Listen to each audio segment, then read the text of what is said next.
Olá, queridos e amados irmãos, antes de irmos para essa mensagem, eu quero passar aqui rapidamente com vocês e recomendar para vocês alguns livros nossos que nós precisamos muito da sua ajuda para manter esse canal. O nosso canal foi desmonetizado, nós não somos mais monetizados pelo YouTube, nunca ganhamos dessa plataforma nenhum centavo. Eles monetizaram, mas nunca atingiu a meta de pagar, nossos views é bem pouco e a gente nunca ligou para ficar famoso, e sim para pregar o evangelho verdadeiro. Sendo assim, eu conto com a sua ajuda, se você puder nos ajudar, adquirindo os nossos livros, para a gente continuar fazendo o trabalho que a gente faz aqui. A mensagem que você vai ver agora é baseada no livro de Efésios e tem,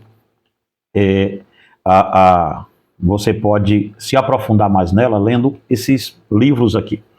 Cristo entre as Igrejas é um livro sobre as 7 igrejas da Ásia Menor, e Éfeso está aqui inserida nesse livro, tá bom? Então esse é um livro exegético, tá? Sobre as 7 igrejas da Ásia Menor. Nenhum texto das 7 igrejas ficou para trás. Todo ele está inserido aqui. Este livro aqui é um lançamento que saiu agora essa semana, Poder de Deus para Vencer Jezabel. É um livro pequeno, mas é uma mensagem muito profunda, principalmente para quem é líder de mocidade, pastores, cristão, pais, qualquer liderança que você exerça, você tem que ler esse livro aqui. Poder de Deus para Vencer Jezabel é um livro que vai mudar a estrutura daquilo que você lidera e do que você toca. Isso aqui eu tenho certeza, tá bom? E tem esses 2 livros que nós vamos voltar agora, esse mês, com tudo com eles. O Guia Seguro para o Céu, Mateus capítulo 5 e Mateus capítulo 6.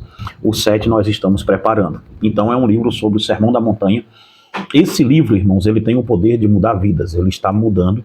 Muitas pessoas estão lendo e estão nos dando feedback muito significativo sobre essa obra. Essa obra ela é uma obra sensacional, muito boa mesmo. Então, se você puder adquirir, se você quiser uma mensagem forte, uma mensagem que não tem rodeios e vai direto ao assunto com você, essa mensagem é para você que prega expositivamente.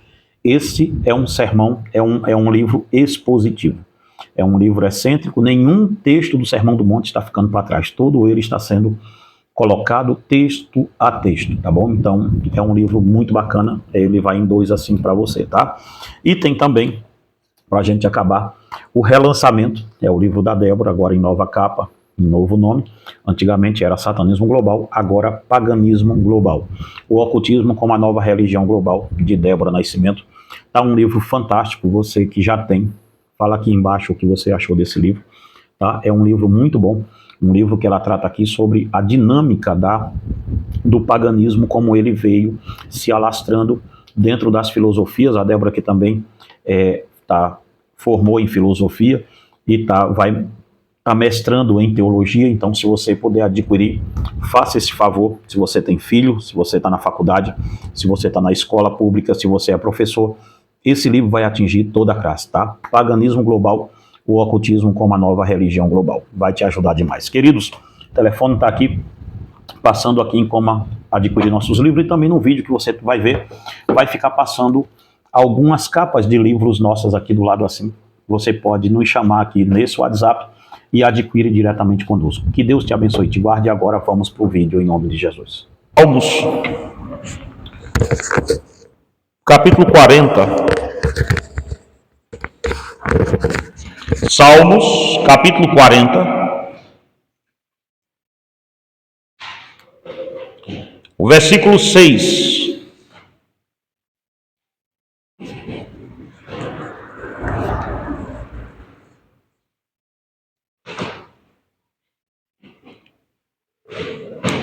Eu estou vendo uma mudança nas versões bíblicas que está ficando muito complicado.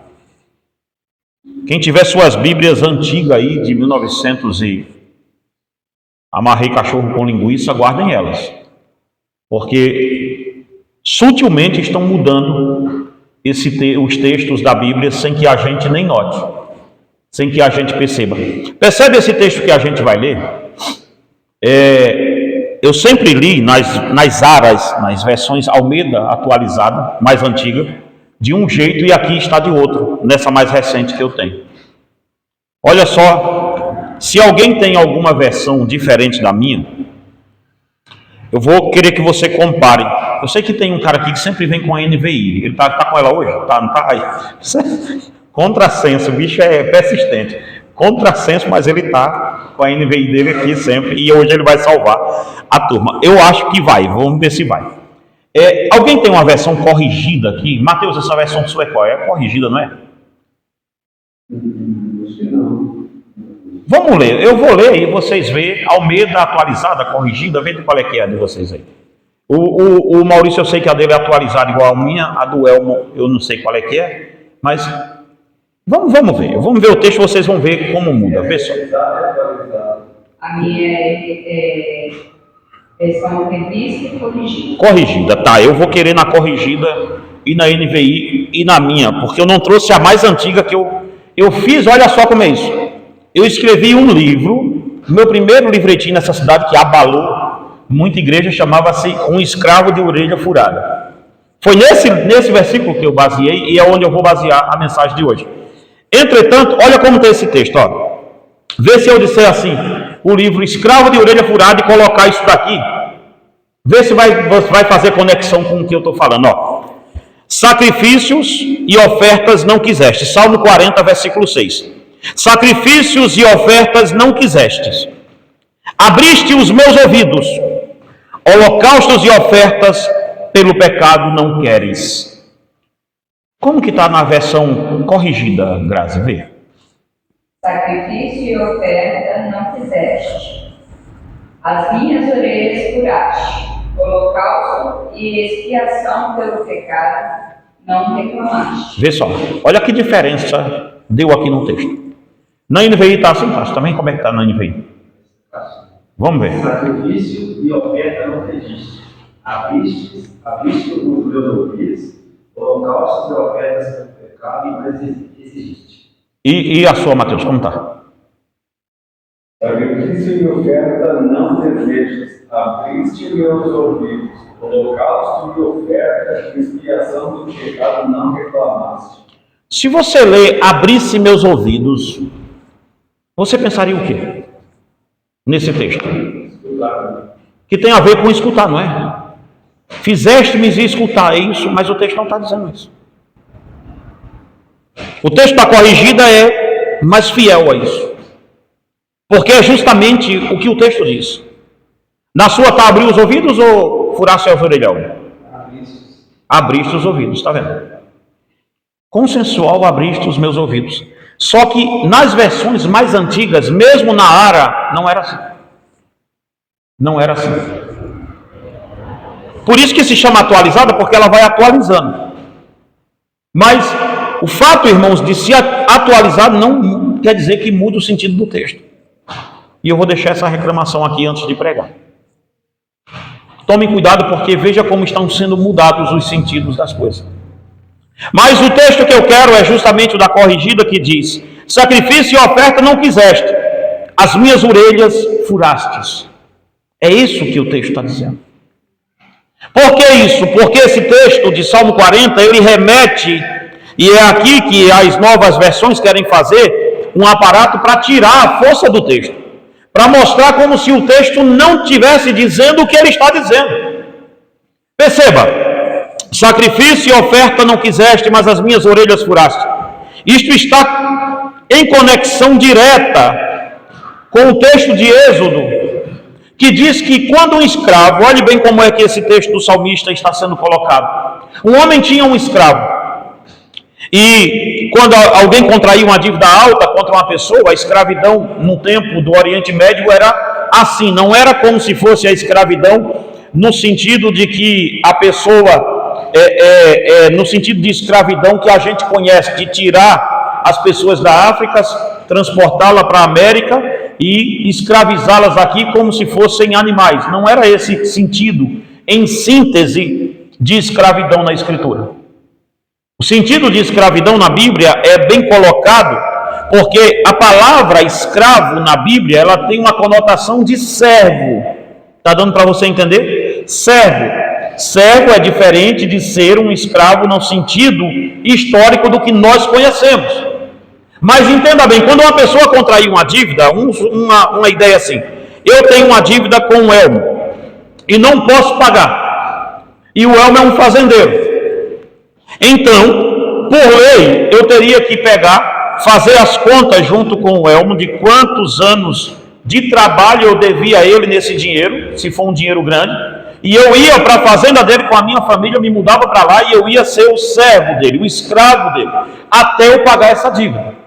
Está dando para você entender? Esse é o sentido. Só que vamos supor que o Elmo fosse um senhorio tão bom para mim, que enquanto eu estive lá, ele me tratou tão bem, que na hora de sair eu digo a ele, eu não quero ser livre, eu quero continuar sendo seu servo. Eu quero continuar sendo seu escravo.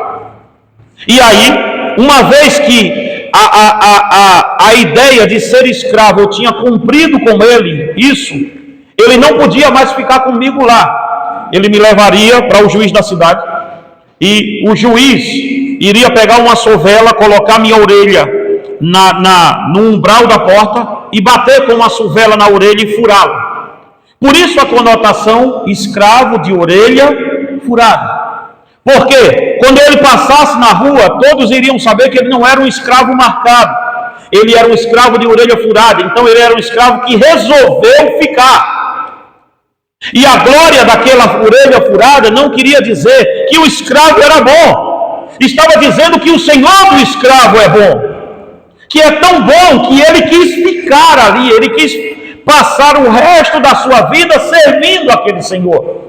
Então perceba, quando alguém via, e era muito raro ver, um homem com a sua orelha furada, um homem com a sua orelha lascada ou furada, alargada, alguém olharia para ele e dizia, ele é um homem que tem um bom senhor, porque ninguém fura a orelha para ficar sendo escravo de um senhorio ruim. Então percebam uma coisa, a orelha furada daquele escravo denunciava que tipo de senhor ele tinha. A marca do escravo que era colocado por povos pagãos era para dizer que ele era uma propriedade de alguém. Escravo marcado era propriedade, escravo de orelha furada era uma bênção. Pense bem nisso.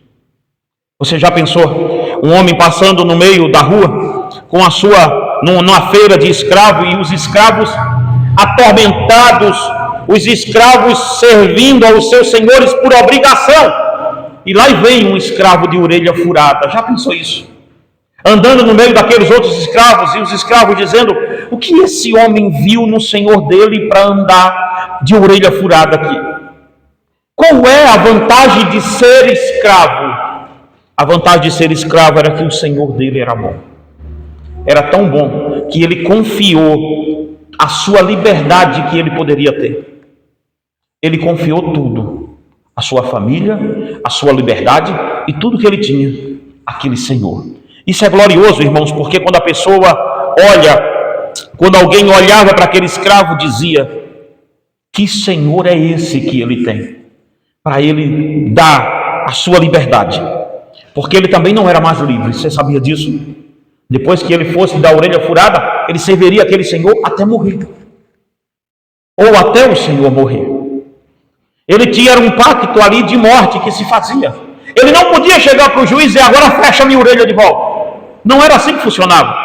Ele tinha que estar muito certo disso. Ele não podia no meio do caminho recuar. Ele tinha que estar certo de dizer, olha, o meu senhor é tão bom que eu vou dar o resto da minha vida para ele. Gente, isso é muito glorioso. Mas se você ler o texto de hoje, nas Bíblias de hoje, você viu como essa força se perdeu? Como que o salmista está dizendo a Deus, perde a força. Porque não abrisse meus ouvidos, não é isso que o texto está dizendo. O texto está dizendo, as minhas orelhas furastes. A versão corrigida é a melhor para esse texto, porque e se você não tem a versão corrigida, eu te aconselho aqui nessa igreja, quem esteja me ouvindo em qualquer lugar, se você não tem a versão Almeida corrigida, eu te aconselho comprar uma correndo. Para quê? Porque o texto da Almeida corrigida, ela preserva, ela não se atualiza. A Almeida corrigida tem isso de boa nela, ela não se atualiza, ela parou no tempo. A última atualização dela, pelo que eu sei, foi feita em 1994 e depois não mais. Ela parou no tempo. Então, se ela está parada no tempo, ela é boa. Porque ela preservou o texto mais antigo. Então, as versões Almeida atualizada, infelizmente, elas vão se atualizando tanto que daqui a pouco, você vê, eu está lendo uma NVI ali, eu estou lendo a Almeida atualizada aqui, está quase a mesma coisa. Está quase transitando no mesmo lugar. Então, é muito complicado isso. Mas vamos lá. Então, dito isso, trazendo essa história toda de um escravo voluntário, de um escravo que serve porque estava ali para aquele serviço, Paulo vai entender essa linguagem do salmista e de todo o resto, porque nós temos, gente, em toda a Bíblia, de Gênesis até Apocalipse 22, nós temos uma batalha de dois senhorios, de duas soberanias, de dois povos e de dois serviços: Deus e o diabo, Deus e o mundo. E você não pode dizer que não vai servir a nenhum, é conversa fiada. Até o ateu, de vez em quando eu converso com os ateus e eu vejo que os bichos são à toa mesmo. A gente vai conversando com esse tipo de gente, a gente vai olhando assim, e eles juram que não estão servindo a ninguém. Outro dia eu falei com um ateu aqui na cidade, e ele estava muito brabo comigo, e aquele negócio todo, e eu falei com ele: você parece com seu pai, hein? Aí ele olhou para a minha cara e falou: você nem conheceu meu pai? Eu falei: conheço seu papai, ó, há muito tempo, fui da família dele também. Quem é meu pai? Eu falei: o diabo. Você é a cara dele, mas não tem o que tirar nem pôr. A cara de papai você é. Aí ele falou assim: eu não acredito no diabo. Eu falei: até nisso você parece com ele, porque ele faz questão que você diga isso. Não acredito nele. É o jeito mais louvável de servir ao diabo, é dizendo que não acredita em nada. É o jeito mais fácil que tem de servir ao diabo, é ignorá-lo. Foi Lutero quem disse isso. Lutero disse: a maior artimanha de Satanás é fazer o homem entender que ele não existe, que ele não está lá. O maior perigo nessa sala, irmão, seria: você já pensou se a gente entrasse aqui e não visse uma serpente aqui no nosso meio? Ela quer mais é ficar escondida. Você já pensou? Se verem ela, vão querer matar, vão querer fazer escarcéu, e ela escondida é melhor. O diabo é assim. Ele quer mais que você pense que ele não está, que não é isso, que não é coisa do capeta aquilo, que não é coisa do diabo aquilo. Ele está mais é que você queira pensar que está tudo bem aí com você. Mas perceba, Paulo capturou essa ideia. E Paulo vai levar essa ideia sempre que a Bíblia falar, nas epístolas de Paulo, a palavra servo. A palavra servo, veja, como o português foi perdendo. Gente, isso é muito complicado, porque o português foi perdendo a força com o passar do tempo. Você vê uma coisa, aborrecer, até 1970, 80, por ali assim, aborrecer tinha uma conotação diferente demais do que aborrecer hoje. Você já parou para pensar nisso? Como muda as coisas de 20 anos, 30 e 30, 40 e 40? Aborrecer era odiar. Aborrecer era odiar. Sempre foi. Eu tenho um dicionário que não é o Aurélio, é o anterior a ele, bem anterior a ele, de 1900 e amarrei cachorro com linguiça. É um dicionário grandão assim da língua portuguesa, que farmácia ainda está com PH, e Felipe também está com PH ainda. Então você vê que não é muito novo o dicionário. E lá está assim, aborrecer. Aí está assim, odiar, não querer por perto. Vê, a palavra aborrecer hoje, se a gente falar aqui, você diria que é essa palavra? Ah, eu estou meio aborrecido com fulano. Então quer dizer o quê? Que você está meio jururu, está meio...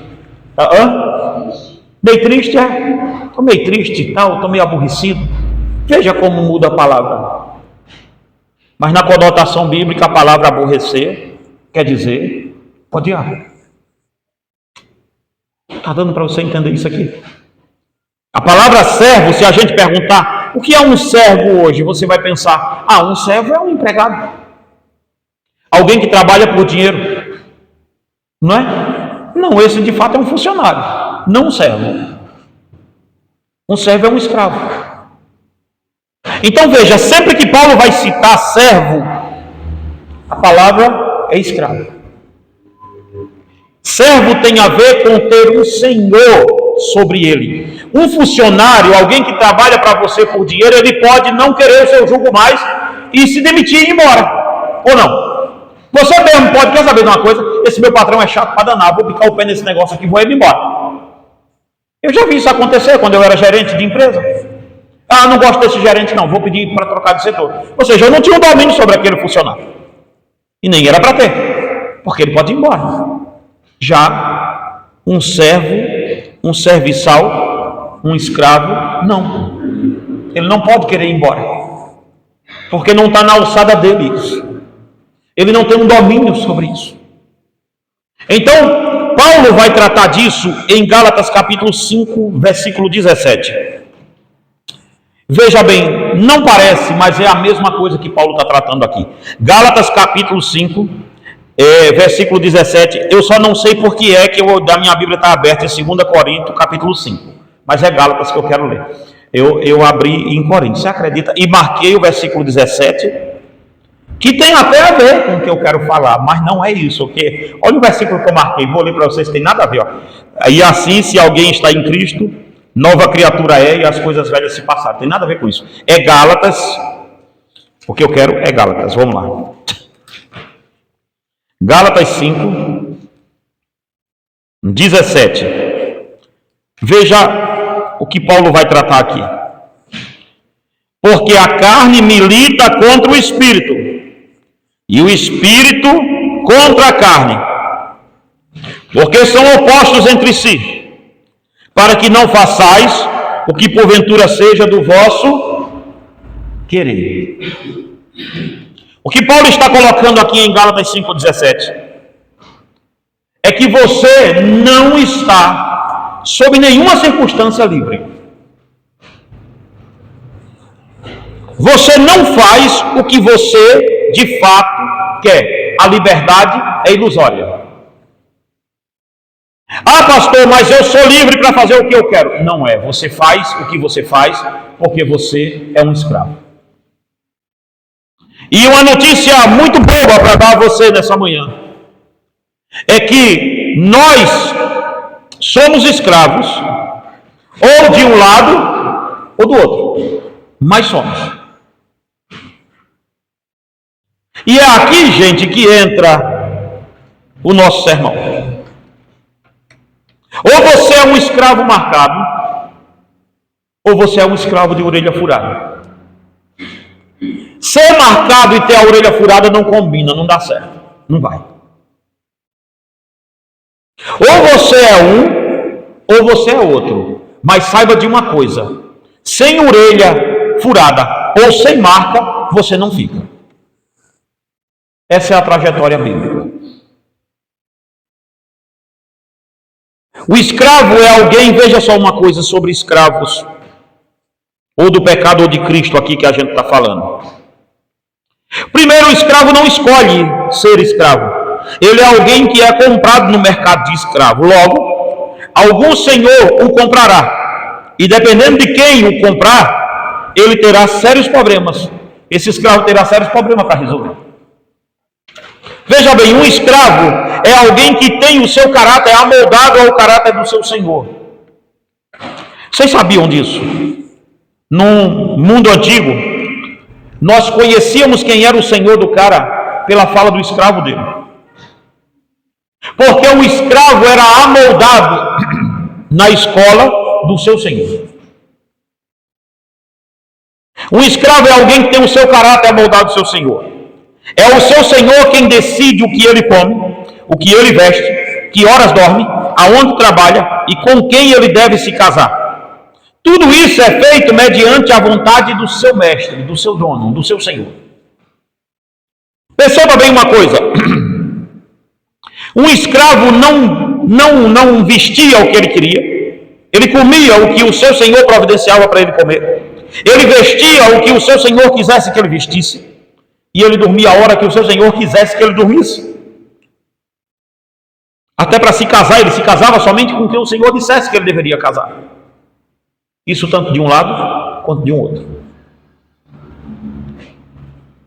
Imagine bem o transtorno de um escravo que quisesse casar com uma escrava que daqui a pouco estava indo embora? Aquele senhor não iria permitir, porque ele ia ficar meio triste, não é? A mulher foi embora e ele ficou, ou então ia fugir. Então a decisão não está mais na mão do escravo. Particularmente, irmãos, eu não preciso de dom de profecia para saber a quem nós servimos. Nós deveríamos olhar seriamente para a nossa vida e procurarmos saber de fato com quem nós estamos nos parecendo. Com quem nós somos amoldados, nós somos parecidos com o quê? Não precisamos de dom de profecia para saber quem é o seu Senhor. O seu caráter denuncia quem é o seu Senhor. O seu jeito de vestir, o seu jeito de falar, o seu jeito de se relacionar, e todo o resto denuncia quem é o seu Senhor. As pessoas querem dizer que servem a Deus e se vestem como pessoas promíscuas. Não dá, não combina, não encaixa. A conta não fecha. Outros dizem que eu sirvo a Deus, mas só vivem bêbados. A conta não bate, não dá para fechar essa matemática, essa equação. Então perceba, o jeito de falarmos, o jeito de andarmos, o jeito de vestirmos, o jeito de dizermos não, tudo isso vai denunciar que tipo de Senhor nós temos. E nós estamos vivendo, gente, dias difíceis, em que pessoas dizem ser servas de Cristo, mas as suas ações são totalmente contrárias a isso.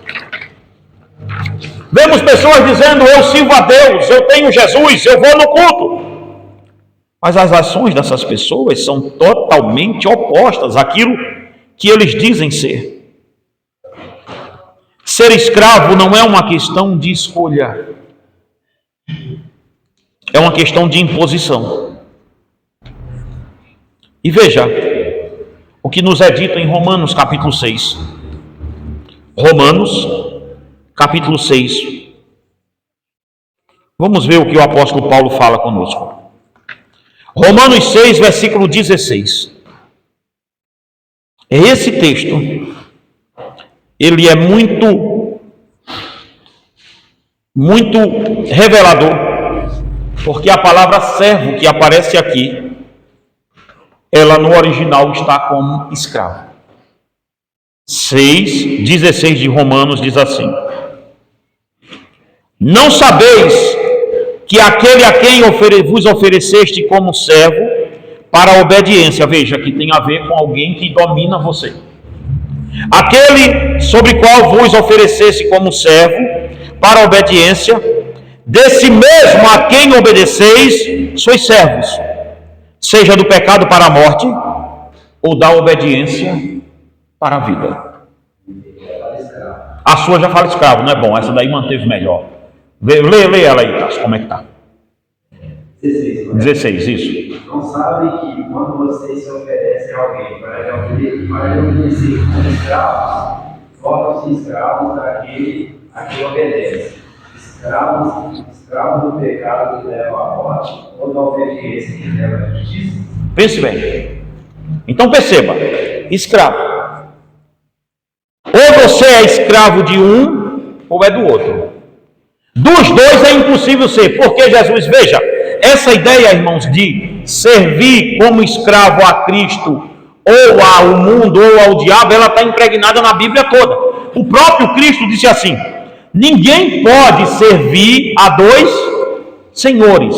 Ninguém pode ser escravo de dois donos, não dá conta, ninguém consegue isso, porque ele vai amar um e odiar outro, então não dá, essa equação não fecha. E é aqui que entra isso. Está escrito aqui em Romanos capítulo 6, versículo 16, que você sempre estará a serviço de alguém. Logo cremos que o homem nunca estará sem a égide de um senhorio.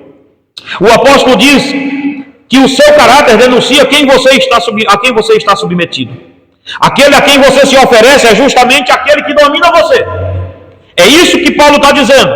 Não sabeis que aquele a quem vos oferecesse como escravo, para a obediência desse mesmo a quem obedeceis, sois escravos, seja do pecado para a morte ou da obediência para a vida. Veja, você não pode ficar sem um Senhor, você tem um. Agora, a partir desse domingo, dessa data, como diz o documento oficial, desta data doravante, olha, vê que eu sei escrever essas coisas, dessa data doravante, nós vamos descobrir quem é o seu Senhor. A quem você está servindo? Vocês que gostam, a gente que gosta aí do manto, né? Pronto, é uma revelação. Estas revelações ninguém quer fazer. Essa revelação dói. De repente nós vamos descobrir a quem servimos. Olhe bem, ou você serve o pecado para fazer tudo o que ele manda, ou você serve a Cristo e vai fazer tudo o que ele manda. Logo, o que Paulo está afirmando é que você não pode ficar sem um senhorio. Você tem um senhor, você tem um dono. E agora nós vamos descobrir quem é seu dono. Veja se você é de fato livre. Como as pessoas podem dizer que é livre do pecado, se o pecado é o seu senhor? Se ele comanda seu coração, seus desejos, suas ações. Observe como o pecado não só nos rodeia, não só rodeia o nosso coração, mas como ele comanda as nossas ações. Uma coisa é o que o apóstolo Pedro diz e os outros apóstolos, que o pecado que nos rodeia tão de perto. Uma coisa é ele nos rodear, nos oprimir. Outra coisa é ele nos dominar e fazer com que as nossas ações sejam ditadas por ele. Porque o Senhor, o dono de um escravo, ele dita o ritmo das ações daquele servo, daquele Senhor. Então nós agora, irmãos, vamos descobrir quem está ditando as regras para a gente. Quem é que está ditando o que a gente está fazendo? O que você está fazendo? Por que você está fazendo isso que você faz? Será que não é uma coisa... Isso aqui é involuntário? Às vezes não é, porque não existe involuntário aqui. É o domínio que está sobre você que vai fazendo isso. Há uma obediência velada ao pecado e a tudo que ele representa. Veja como veja o que você fez hoje. Veja como você age e reflita se é possível dizer que somos ou não somos escravos do pecado. Veja como o nosso coração está ligado ao pecado.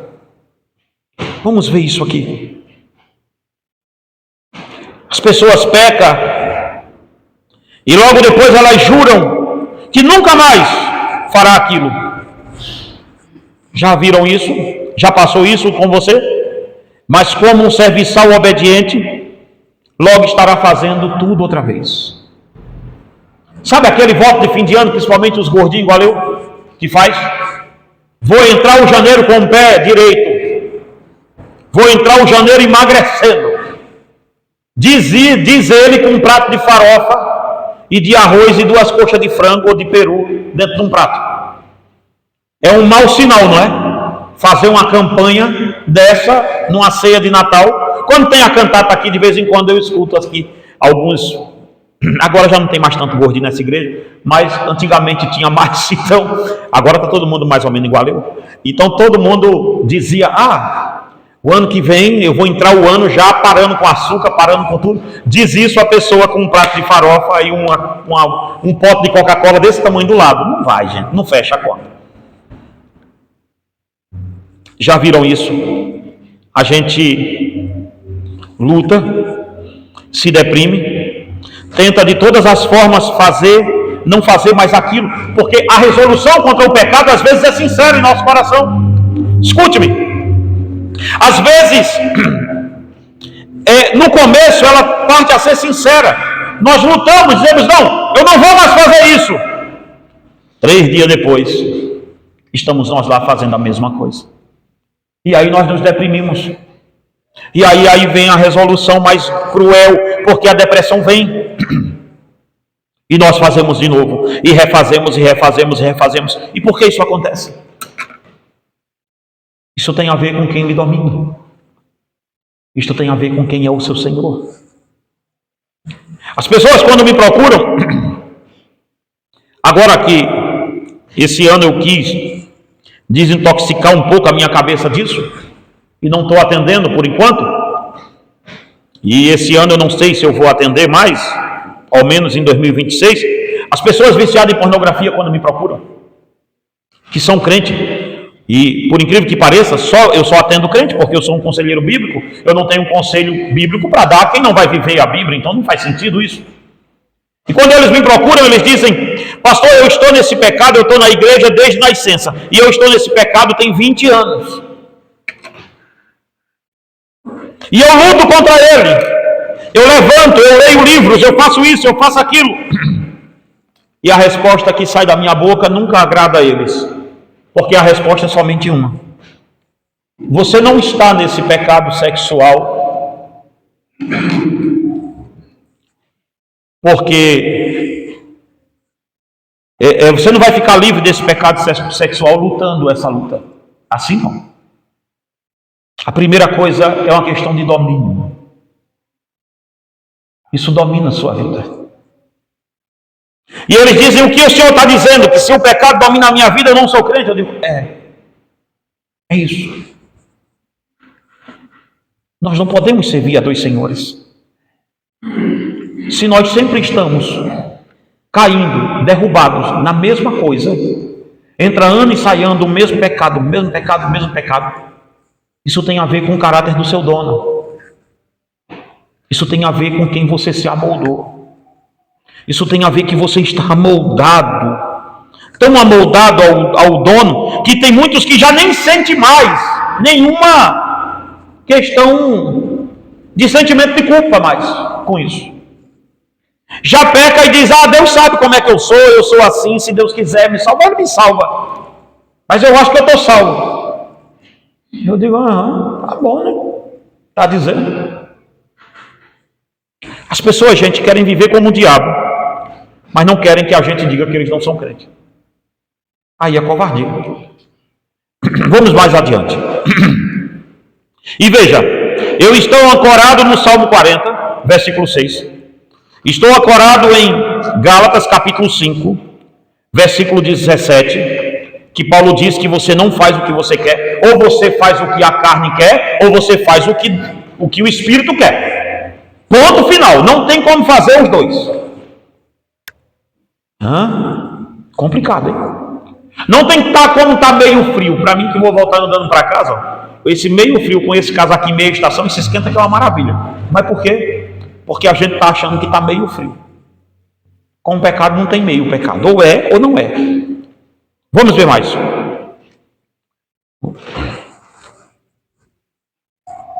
Quando falamos de servos ou escravos do pecado, pensamos logo em coisas como adultério, pornografia, lascívia, etc. Mas estudaremos como as pessoas se tornam escravas de outras coisas e nem estão se dando conta. Parece que Satanás mudou o jeito de atuar nos últimos dias. E logo os cristãos estão sendo escravizados pelo pecado e nem se deram conta disso. Quantas pessoas estão dentro da igreja e se dizem livres, mas vivem escravizadas pelo ódio, pela inveja, pela ira, pela mentira, pela falta de perdão, mas estão dentro da igreja, achando que esses pecados não os levarão para o inferno. Escute-me, há um texto na Bíblia que é o texto basilar, que é Mateus capítulo 5. Nós deveríamos de ler mais aquilo lá e procurarmos viver mais aquilo. Porque o pecado do ódio, o pecado da ira, o da inveja, o da mentira, o da falta de perdão, todos esses pecados estão no mesmo texto que fala sobre adultério, ou não estão? Estão no mesmo texto que fala sobre lascívia, ou não estão? Então, se eles estão no mesmo texto, eles têm o mesmo peso disso. Então está na hora, gente, de nós pararmos de querermos ter razão e entendermos que somos só escravos. Escravo não tem razão. Escravo não tem nem reputação. Ora, qual reputação teria um escravo? Hein? Já pensou? Um escravo chegar para o seu senhor e dizer: olha, eu quero denunciar o outro escravo porque ele está falando mal de mim. Já notou que a Bíblia diz que se você quiser servir a Cristo, a primeira coisa que vai ter que morrer em você é a sua reputação. E a primeira coisa que a igreja de hoje quer ter é uma boa reputação no mundo. Aí, meu irmão, danou. Aí é que danou. Quando é que um crente vai ser bem visto pelo mundo? Me dá essa ideia. Jesus disse: se odiaram o seu Senhor, também odiarão a quem? A vós. Ora, em Mateus capítulo 5, ali quando está terminando as bem-aventuranças, existe uma bem-aventurança ali que ninguém quer ler ela. Todo mundo lê: bem-aventurados os pobres, bem-aventurado isso, bem-aventurado aquilo. Mas quando chega assim: bem-aventurados sois vós, quando vos humilharem e vos caluniarem e disserem toda a sorte de mal contra vocês, aí vocês se regozijam, porque grande é o vosso galardão no céu. Jesus te mandou tu processar alguém quando tu fosse caluniado? Então por que hoje está essa troca de processo vai, processo vem entre crentes? Alguém não está fazendo o papel de casa direito. Você entende? Irmãos do céu, Jesus amado, se eu fosse parar para processar quem fala mal de mim, misericórdia. Mas por que eu sofro dano? Porque eu só sou um escravo. Eu só sou um servo. Eu não tenho tempo a perder com isso. Eu tenho que agradar o meu Senhor. A grande parte dos cristãos de hoje estão escravizados por sentimentos diabólicos e carnais. E não conseguem se libertar disso. Tudo isso acontece porque o pobre infeliz não percebeu que ele só foi integrado a uma religião e a falsa religião o fez pensar que ele não precisava se submeter ao senhorio de alguém. As pessoas que se dizem libertas pelo espírito religioso vivem suas pobres vidas afundadas em seus pecados secretos, pois o fato de estarem frequentando uma igreja genuinamente cristã, genuinamente bíblica, como é a moda, não lhes tirou os sentimentos reprováveis de dentro dele. Porque a moda hoje é as pessoas dizerem: e como eu ouço isso aqui quase que semanalmente. Chegam aqui na igreja Palavra da Cruz, diz: olha, isto é uma igreja bíblica e não sei o quê. E por que você acha que eles desanimam de ficar? Pelo discurso que eu digo logo da entrada. Porque na entrada eu digo a eles: olha, espera-se que você encontrou uma igreja bíblica, então espera-se que os membros dessa igreja sejam membros o quê? Bíblicos. É o que compõe uma igreja bíblica. Quantas pessoas entraram aqui? Agora há pouco mesmo nós tivemos alguns que disseram: isto é uma igreja bíblica, eu estou cansada do falso evangelho daí de fora. Nós não queremos mais esse falso evangelho, vamos denunciar o falso evangelho, mas denunciar o falso evangelho e não viver o evangelho verdadeiro te fez filho do diabo 2 vezes. Que vantagem é essa? Você entende? Hoje nós estamos parando na primeira página do livro, gente. Eu fico vendo na internet as caras que dizem: não, nós denunciamos os falsos evangelhos, os falsos pastores, isso, aquilo, outro. Mas eles não vivem o verdadeiro evangelho, isso não quer dizer nada. Mas as pessoas seguem esses tipos de pessoas porque eles acham que estão seguindo um paladino da justiça, acham que estão, porque é o reflexo, é o eco deles. É o espelho, é eles espelhados, eles são contra aquilo, mas não são favoráveis a isso. Ser contra o falso evangelho, não viver o verdadeiro evangelho, está te colocando no mesmo inferno das pessoas que estão vivendo o falso evangelho. Essa aqui é a questão de hoje. E as pessoas dizem: eu estou deixando a igreja porque Eu não aguento mais, eles destruíram a igreja e esse negócio todo, e aí viram desigrejado, eu não quero mais servir a igreja, eu vou servir somente a Cristo. Ora, se a igreja está ruim, por que você que é tão bom não ficou para melhorar ela? Ora, se a igreja está tão ruim, por que você que é tão bom não fica e não resolve o problema dela? Já que você sabe tanto, já que você diz que é tão bom, não é? Mas o que eles fazem? Abandonam e vão para a internet falar mal da igreja. Mas eles vão falar mal, mas também não vão viver o verdadeiro evangelho também. Isso não nos faz certo. Denunciar o erro de alguém e que está cometendo o mesmo erro desse alguém não te faz correto, apenas te faz um hipócrita. Viver, irmãos, não querer viver o falso evangelho, mas não viver o verdadeiro evangelho, é inferno na certa, e aí danou. É isso que nós temos hoje. Os cristãos dos nossos dias pensam que se deixarem de pecar externamente, seus pecados internos serão acolhidos por Cristo, serão escondidos. Mas esqueceram-se de que todos os seus pecados internos logo se tornarão externos. Pois se o pecado reside no coração, é justamente de lá que sairá tudo que é mal. Dá uma olhada na sua Bíblia, você e eu, e vocês que estão nos ouvindo aqui fora da igreja. Vê a sua Bíblia, Mateus capítulo 15, versículo 11. Eu acho que vai ser isso. Deixa-me ver. Veja como está. Mateus capítulo 15, versículo 11.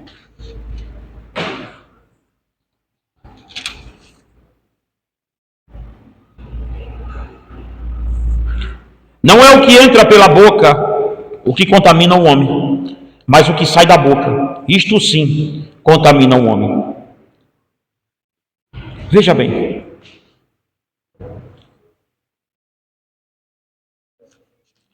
É daqui. É o que sai da boca. Jesus diz que o que sai da sua boca procede do seu coração. E é no coração que reside o quê? Adultérios, iras, inveja, tudo isso reside no seu coração. Não adianta esconder, porque quando você abrir a boca, adivinha? Vai vir tudo para as claras. Porque não é uma questão de você se posicionar contra, é uma questão de serviço. É a quem você serve. Veja ainda que tudo o que é ruim mora dentro de nós. Você pensa mesmo que é um servo de Deus? Não existe meio termo com a Escritura Sagrada. Ou você serve a Cristo ou serve ao pecado. Romanos 6, 16. Aliás, Romanos 6, 17 ao 18. Veja, nós acabamos de ler o versículo 16 de Romanos 6, agora vamos ler o 17 e o 18. Mas graças a Deus, porque outrora escravos do pecado, contudo viestes a obedecer de coração de forma a doutrina que foste entregues. E uma vez liberto do pecado, foste feitos escravos da justiça. Ora, outrora, antigamente eu era escravo de onde? Do pecado. Mas espere aí, Paulo está dizendo que uma vez que eu fui liberto disso, não tem como eu ser mais dominado por isso. Eu posso ter os três jeitos ainda. Vamos supor, eu vim para cá, estou liberto, mas eu vivi sob a tutela daquele outro meu senhor durante tanto tempo, que possa ser que eu dê uma escorregadela aqui, outra ali, e ainda tente fazer alguma coisa do meu velho senhor. Está dando para entender? Isso se chama queda, isso se chama tentação. Por isso que a gente sempre diz que o salvo, ele não está isento de queda. Por quê? O seu Senhor foi muito tempo que o dominou. Ele pode dar uma escorregada. Mas o que Paulo está dizendo aqui, vai se olhar para você e vai ver a quem você serve, porque escorregar é uma coisa e querer andar sentado é outra. Paulo está dizendo simplesmente assim: olha, a questão aqui agora é geográfica. Ele te tirou de uma posição e te colocou em outra posição. Não dá para você dizer que é dele na mesma posição que está. Lembra do salmista como ele disse: tirastes o meu pé de um lago de lodo. Não foi isso que foi dito pelo salmista? E firmaste o meu pé aonde agora? Sobre uma grande rocha. Questão geográfica: tira do lodo e firma na rocha. Questão geográfica: escravo do pecado, agora escravo da justiça. Questão de senhores. É isso que a Bíblia está dizendo. E nós, irmãos, estamos vendo esse mundo cada dia como os fariseus, o mundo religioso. Veja, vamos ler, eu acho que é Mateus 6, versículo 5. Vamos dar uma ida lá rapidinho. Mateus 6, versículo 5. Veja de quem os fariseus eram escravos. E quando orardes, não sereis como os hipócritas, porque gostam de orar em pé nas sinagogas e nos cantos da praça para serem vistos dos homens. Em verdade vos digo que eles já receberam a recompensa. A primeira escravidão que a religião te impõe é a escravidão, é ser escravo de glória dos homens, de aplauso dos homens te verem. É aqui em Mateus 6, 5. O Senhor Jesus afirma que os fariseus viviam a busca por glória humana. Isto é, eles eram homens religiosos e usavam essa religiosidade para demonstrar um pietismo forjado, pois na verdade viviam uma fé performática e não uma escravidão genuína diante de Deus. Eles falavam, mas não estavam dispostos a viver o que falavam. É o que eu estava falando aqui ontem no culto de avivamento, eu estava falando isso. É que saber de uma coisa, gente, olhe bem isso aqui. Saber de uma coisa não quer dizer que eu tenho o direito de falar sobre ela. Você sabia disso? Porque, principalmente com questões bíblicas, saber sobre Bíblia não quer dizer que eu tenho poder para falar sobre ela. E por que eu não tenho? Porque falar sobre a Bíblia requer uma atitude moral sobre isso. Ora, imagine bem o cara que é casado 3, 4 vezes. Como é que ele vai abrir a Bíblia? Porque tem quem faça. Mas como é que ele abre a Bíblia para falar sobre divórcio? Já foi casado tantas vezes. Você entende? Mas tem. Como tem a moda hoje de pessoas que são conselheiras de família ou conselheiros de família que são divorciados. Ora, irmãos, como é que você vai entregar a sua vida, a sua família, a uma pessoa que perdeu a dela? Fica meio ruim, né? Mas nós temos hoje esse tipo de coisa acontecendo. Falar é uma coisa, viver é outra. Tudo que os fariseus faziam era para ser reconhecido pelos homens. Suas vestes compridas, suas saudações prolongadas e o fato de que amavam os primeiros lugares na sinagoga, como Jesus denuncia em Mateus 23, 4 ao 6. A religiosidade dos fariseus os tornou escravos de reconhecimento humano, de forma que eles mesmos não conseguissem se libertar disso. Eu estou de olho aqui para eu terminar um pouquinho mais cedo hoje. Você deve estar pensando, pobres fariseus, eram homens presos à sua própria vaidade. Mas o que nós não nos demos conta é de como somos prisioneiros do mesmo jeito dos fariseus. Os fariseus buscavam o quê? Um reconhecimento humano, não é? Aplausos humanos. E nós fazemos tudo o que fazemos, dentro e fora da igreja. Para quê? Para sermos reconhecidos por quem? Para quem bater palma para nós? Pense bem nisso. Já parou para pensar que a grande maioria dos cristãos vive uma fé performática? Eles cantam na igreja e a maioria das vezes não é para louvar a Deus, mas simplesmente para que os que o ouvem cantar possam aplaudi-lo. É isso que está acontecendo hoje no mundo gospel. As pessoas dizem: eu estou servindo a Jesus, eu quero ser um cantor, mas ele não quer ser um cantor para cantar na igreja, ele quer ser um cantor famoso, para ser aplaudido pelo mundo. Ele não quer cantar simplesmente, é por isso que tem tanto concursos gospel hoje. E cada figura que dá até medo. Mas, veja, vamos escolher um novo talento gospel, é isso que está se dizendo hoje em dia. E por que nós fazemos o que fazemos? Porque nós queremos o reconhecimento, nós queremos o aplauso, nós queremos tudo isso. Houve agora há pouco alguém que, acho que foi a biblioteca, a Câmara Nacional do Livro, mandou um lembrete para mim e para a Débora, para a gente colocar os nossos livros no concurso do Jabuti. O Jabuti que eu conheço era outra coisa, mas é um bicho, mas tem o prêmio Jabuti no Brasil, é até famoso, sobre escritores. E aí eu nem precisei falar, a Débora falou: pai, Satanás está querendo que a gente concorra. Eu não escrevo livro para concorrer. Eu escrevo o livro, em primeiro lugar, para edificar essa igreja, embora vocês não leiam, mas é para edificar essa igreja. Embora muitos não leiam o que eu escrevo, mas é em primeiro lugar para essa igreja. Depois, para edificar a igreja do Brasil, em Cristo. Nunca foi para ser aplaudido. Nunca foi para mundano olhar. Nunca foi para mundano dizer que coisa bonita, que coisa boa. Sempre foi para a glória de Deus. Mas já parou para pensar, para a gente acabar? Saindo do âmbito religioso, vemos que somos mais escravos disso do que pensamos. Veja o nosso corte de cabelo, coisa simples.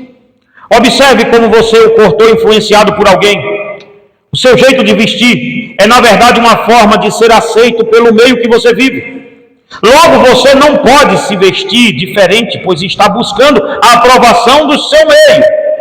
Já parou para pensar que você se endivida tanto? Por que você se endivida tanto? Isso acontece porque você quer sempre comprar algo novo, para que o seu vizinho, parente e membros da família o aplaudam. Observe porque você tem que trocar. Não é pecado, gente, trocar de carro, não é isso que eu estou dizendo. Mas as motivações que nós trocamos de carro todo ano, de ano em ano. Será que é porque nós queremos andar no carro? Ou será que é para sermos aceitos por outras pessoas? Existe uma glória humana aí, bem mais do que você imagina. Para que você não pense que isso foi escrito hoje. Esse sermão ele foi escrito. Veja, eu vou ler um pedaço dele aqui, do original dele. Olha. A maior parte dos senhores e senhoras que estão aqui está presa a esse sistema. Pense nisso, porque você comprou a televisão de 50 polegadas quando já tinha uma de 48, 2 polegadas a mais. Por que isso? Já parou para pensar? O que 2 polegadas vai mudar para você? Vai mudar um boleto, uma dívida maior, mas a ostentação de mostrar para o seu vizinho que a sua é de 50. Ou não é assim? Ou de quem vai na sua casa? Eu lhe respondo, é para que todos que virem seu aparelho na sua casa o aplaudam. Eu escrevi isso em 2014 e 2015. Por quê? Porque está escrito assim aqui, ó. Por que você trocou o seu carro em 2014 por um 2015? Você vê que tem tempo que eu escrevi isso. E eu continuo do mesmo jeito, dizendo que enquanto nós formos escravos desse sistema de aplausos humanos, nós somos tão fariseu quanto os fariseus. Nós amamos aplausos, irmãos. Amamos ser bem visto. E domingo que vem nós vamos estudar sobre escravos do sistema do mundo. Eu vou terminar 15 minutos mais cedo hoje, porque eu não estou aguentando minha hernia de disco aqui. São 2 e eu não estou aguentando. E as 2 achou de bater na porta E eu estou em pé aqui pela misericórdia. Eu estava orando a Deus para não cair nada no chão para eu poder pegar, porque se eu vou pegar, acabou o culto. Então, eu vou parar por aqui hoje. Mas quarta-feira estamos aqui com a graça de Deus. Sábado também, os cultos de sábado estão bem animados, graças a Deus, tá? Eu estou muito feliz mesmo. E vamos continuar orando a Deus e buscando a Deus. Vamos ficar de pé em nome de Jesus. Vamos orar ao Senhor. Aleluia. Vamos orar a Deus. Senhor Deus e Pai de nosso Senhor Jesus Cristo, nós te louvamos, Senhor.